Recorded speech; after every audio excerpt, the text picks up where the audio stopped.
La région autonome ouïghour du Xinjiang dans le nord-ouest de la Chine a accueilli plus de 200 journalistes et vlogueurs originaires de plus de 20 pays dans sa ville pétrolière de Karamay pour qu'ils puissent découvrir la vie et la culture locale sur place. Pour beaucoup d'entre eux, c'est la première fois qu'ils se rendent au Xinjiang et ils se disent impressionnés par la sécurité et la prospérité dans cette région peuplée de différentes ethnies.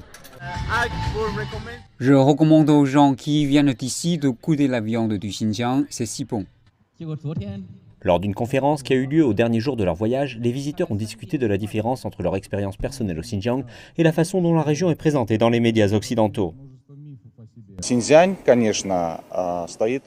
Le Xinjiang est unique, c'est la première fois que je viens ici. Je suis surpris par beaucoup de choses parce que les informations sur la Chine que nous consommons en ligne sont contradictoires en comparaison de ce que j'ai vu ici. Ce voyage m'a permis de constater que la région se développe bien et que le gouvernement chinois a beaucoup investi dans la région, ce qui est évident dans cette belle ville de Karamay.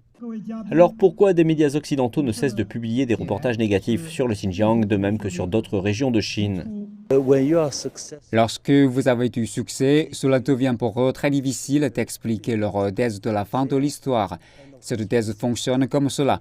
À moins d'adopter un modèle politique occidental, votre pays et votre économie ne peuvent pas prospérer.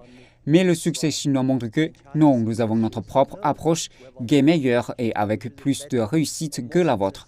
Cela constituerait un immense échec, non seulement pour le hard power à l'occidental, mais aussi pour le soft power. Et c'est quelque chose à laquelle ils accordent une immense valeur. Et quand ils se voient perdre leur soft power, ils se rabattent sur une campagne de dénigrement avec des mensonges. C'est désagréable. Tout le monde peut venir au Xinjiang librement. Rien ne vous empêche de le faire.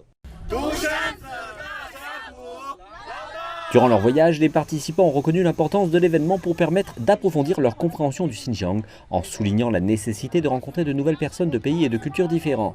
L'événement a été organisé pour renforcer les échanges entre les pays riverains de la ceinture et de la route.